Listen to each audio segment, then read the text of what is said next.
Good morning. We're in John 6. We're in verses 1 through 7. We're going to be in John 6 for this week and next week.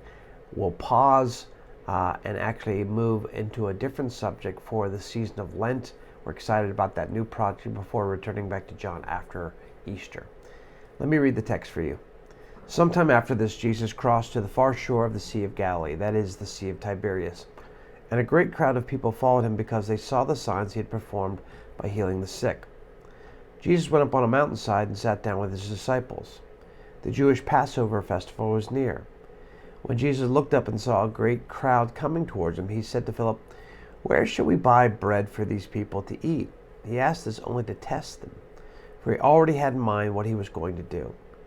Philip answered him, "It would take more than half a year's wages to buy enough bread for each one to have a bite."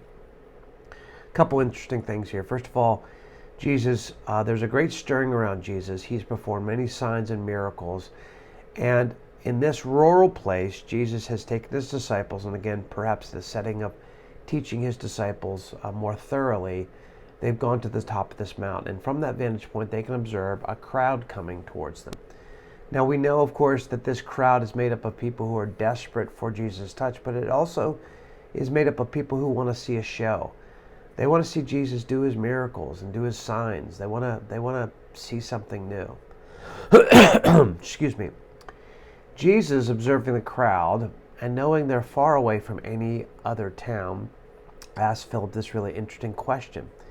And what we find here is this interesting notion that Jesus asked this question simply to test Philip. Now, maybe you're a little uncomfortable with this idea of testing, but it's actually throughout the Old and New Testament that there is occasion for God to test our faith, test our obedience, right? To see what choices we'll make. And so Jesus is here, is examining not on a pass-fail, but more like, where are you at, Philip? How do you see me? What's your imagination for the kingdom? You've seen me do miracles. Like, can you extend it further out? Are you getting a picture of what the kingdom of God is really about and my access to the Father, if I know it's Father's will to do things? And here it appears to me that Philip fails the test because he doesn't see Jesus, he sees the crowd. And in his mind, he does a quick calculation and think, wow, there's no way. We don't have enough money to buy even a half, it takes all this money to do even a bite. It made me think about the fact that part of our growth as Christians, Dallas used to say this to us, like, okay, maybe you can't, in doing evangelism, you can't trust Jesus for everything, but what can you trust him for? Can you trust him for something small and let him really give you confidence for putting trust in him? In some ways, our faith can grow as we experience more and more of Jesus, the heart of God, the power of God. And we can begin to see more about what Jesus can do, what he's able to do.